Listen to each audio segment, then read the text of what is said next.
جو آپ کے گھر میں ہیں والدین، وہ جنت کو سنوارنے کی فکر کریں.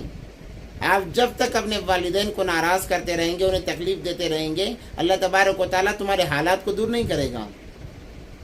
کروڑوں روپے رہنے کے باوجود آپ پریشان رہیں گے، کبھی بیوی کے ذریعے سے پریشان، کبھی اولاد کے ذریعے سے پریشان، کبھی کاروبار کے لائن سے پریشان، کبھی دیگر دوست احباب سے پریشان. آپ کی پریشانیاں بالکل ختم نہیں ہوں گی. اس لیے چاہیے کہ انسان کو اپنے والدین کو خوش رکھے، اپنے والدین کو خوش رکھے. یہ سب سے بڑی دولت ہے. تو پھر آپ کو کسی تعویذ گنڈے کی کوئی ضرورت نہیں پڑے گی. اللہ خود بخود حالات کو سدھار دیں گے. بخاری شریف کی حدیث ہے، هل تنصرون وَيُرْزَقُونَ بِضُعَفَائِكُمْ. اللہ تبارک و تعالیٰ جو تمہاری مدد کرتے ہیں نا، تمہاری جو مدد کرتے ہیں، تمہیں جو رزق دیتے ہیں، تمہارے کمزوری کی وجہ سے، تمہارے کمزوری کی وجہ سے. اور کمزور کون ہے گھر کے اندر؟ ایک تو بوڑھے والدین ہیں، دوسرا بچے ہیں، تیسرے عورتیں ہیں. آج بچوں پر تو اچھا اتنا خاصا ظلم نہیں ہوتا ہے، مگر دو لوگوں پر بہت زیادہ ظلم ہوتا ہے. ایک والدین پر اور دوسرا عورتوں پر، چاہے وہ بیوی ہو یا بہن ہو، ان پر اچھا خاصا ظلم ہوتا ہے. یہ بڑے ظلم کے شکار ہیں. اس لیے جب تک ان کے ساتھ تمہارا معاملہ درست نہیں ہوگا، نبی پاک صلی اللہ علیہ وسلم سے پوچھا گیا، اللہ کے نبی، سب سے بہترین صدقہ کیا ہے؟ سب سے بہترین صدقہ جو اللہ کو سب سے زیادہ محبوب ہے، وہ کیا صدقہ ہے؟ تو نبی پاک صلی اللہ علیہ وسلم نے فرمایا کہ تمہارے اہل و عیال پر خرچ کرنا. اللہ اکبر کبیرہ. تمہارے اہل و عیال پر خرچ کرنا سب سے بہترین صدقہ ہے، اللہ کو بہت زیادہ محبوب.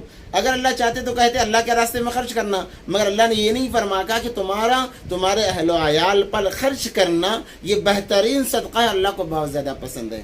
اب اندازہ لگائیں تو پھر تعویذ اور گنڈوں کی کیا ضرورت ہے؟ ماں باپ کو خوش کریں. اور اس کا بدل، جو انسان ماں باپ کو ناراض کرتا ہے وہ کبھی کامیاب نہیں ہو سکتا، کبھی کامیاب نہیں ہو سکتا. جو انسان جیسے اپنے ماں باپ کو تکلیف دے گا، ویسے ہی اس کی اولاد اسے تکلیف دے گی. اور اس وقت تک اسے موت نہیں آئے گی جب تک اس کی اولاد اسے تکلیف نہ دے. ایک باپ کا قصہ لکھا ہوا ہے کتابوں کے اندر کہ ایک بیٹا اپنے باپ کو مارتے ہوئے، گھسیٹتے ہوئے 1 میل تک لے جاتا ہے. 1 میل کے بعد وہ باپ کہتا ہے کہ بیٹا بس کر دے، اب اس کے آگے تو مارے گا تو ظالم شمار ہوگا، کیونکہ میں نے بھی اپنے باپ کو یہیں تک گھسیٹ کر مارا ہے. یہ ایک ہاتھ دے اور ایک ہاتھ لے کا معاملہ ہے. اس لیے والدین کے ساتھ بہت اچھا سلوک کریں، ورنہ دنیا بھی برباد ہو جائے گی، آخرت بھی برباد ہو جائے گی. حدیث میں آتا ہے کہ جو بندہ صبح کی نماز کے بعد میں یا پھر گھر میں جا کر والدین کو دیکھ کر مسکراتا ہے، اللہ حج اور عمرے کا ثواب عطا فرماتے ہیں، مقبول حج کا ثواب عطا فرماتے ہیں. ہم جو پیسے خرچ کر کے جاتے ہیں، ہو سکتا ہے کہ قبول نہ ہوا ہو سکتا ہے کہ ہمارا وہ حج اور عمرہ مردود قرار دیا گیا ہو، مگر یہاں پر والدین کو دیکھ کر مسکرانا گویا ایسا ہے کہ یہ مقبول حج کے برابر اللہ تبارک و تعالیٰ ثواب فرما رہے ہیں. اتنا ثواب تو یہاں پر بھی مل رہا ہے، پھر اتنے پیسے خرچ کرنے کی کیا ضرورت ہے؟ ہاں، یہ بات نہیں ہے کہ وہاں پر جانا چھوڑ دیں، جانا چاہیے، اللہ کے گھر کے دیدار کرنا چاہیے، یہ بہت بڑی سعادت کی بات ہے. مگر اس کا مطلب یہ نہیں کہ ہماری اپنی جنت کو ہم بگاڑ لیں، اپنے والدین کو ہم پریشان کر کے جائیں. اس لیے خدا را جس صاحب نے بھی یہ سوال کیا ہے کہ کوئی عمل بتا دیں، میں تو یہی عمل بتاؤں گا کہ اگر ماں باپ تم سے ناراض ہیں، کوئی حالات آئے تو دیکھیں کیا میرے ماں باپ مجھ سے ناراض ہیں، جاؤ ان کے پاؤں میں پڑ جاؤ، کہو ابا جی معاف کر دو، امی جی معاف کر دو. وہ معاف کر دیں تو کہہ دینا میرے لیے دعا کر دیں. ان کی دعا ہی تمہاری بے برکتی کو دور کرنے کے لیے کافی ہے. لوگ علماء کے پاس جاتے ہیں، کہتے ہیں کہ حضرت دعا کر دیجئے، مفتی صاحب دعا کر دیجئے. اچھی بات ہے، جانا بھی چاہیے، مگر تمہاری والدین کی ایک دعا حضرت کے دعا پر کئی گنا زیادہ اثر کرتی ہے. اس لیے والدین سے دعائیں کرائیں، ان کی خدمت کریں، بولنے سے پہلے خدمت کریں. لوگ کہتے ہیں کہ اب ہم بڑے ہو گئے، ہمارے بچے ہو گئے، ہم کیسے خدمت کریں؟ ارے ان کے لیے تو تم بچے ہی ہو، تو کیا حرج ہوتا ہے؟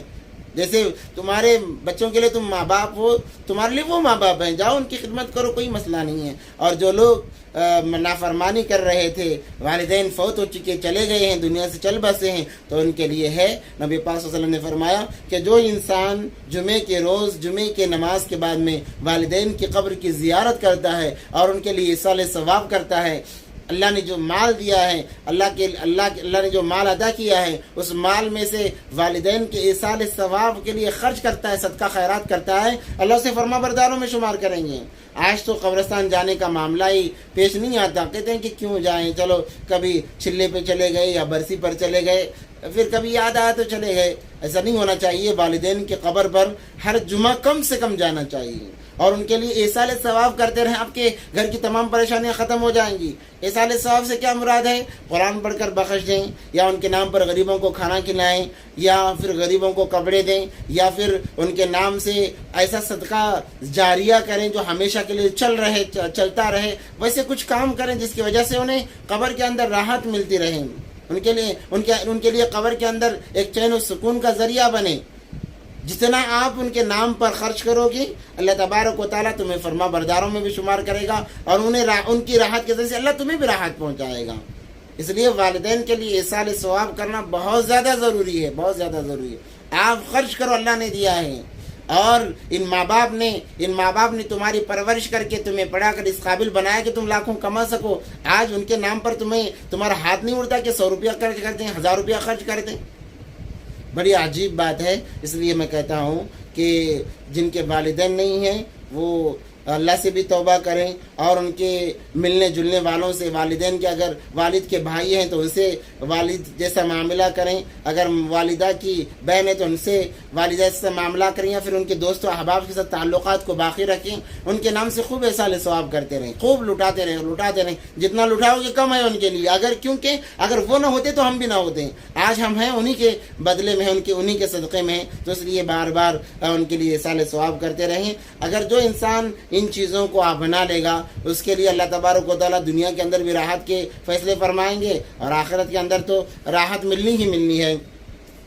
اور دوسرا ایک سوال ہے جو کہ کافی لمبا بھی ہے، انشاءاللہ اور کبھی اس سوال کا جواب دیا جائے گا۔ اللہ سے دعا ہے کہ اللہ تبارک و تعالیٰ ہم تمام کو ان باتوں پر عمل کی توفیق عطا فرمائے۔